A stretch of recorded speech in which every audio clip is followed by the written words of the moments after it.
Sebeyakhuluma ke, ngiyakhuleka.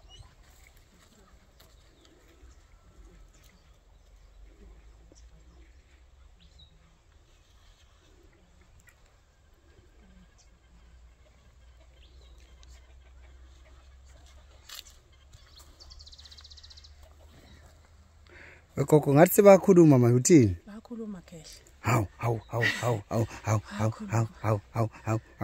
Hayi kube kuhle kuhambeke. Kube kuhle bizinamba yakho gogo. 071 024 3035. Ongifunayo ngukhona ngugogo logobile eJolvet. Bahlezi bengihlupha ke babuze bathi Makhosi uyisangoma. Cha angisona isangoma. Akusona isangoma nginyanga ngogedla. Ngifunza ubhuti wami. Ngiyathakatha. Bayede.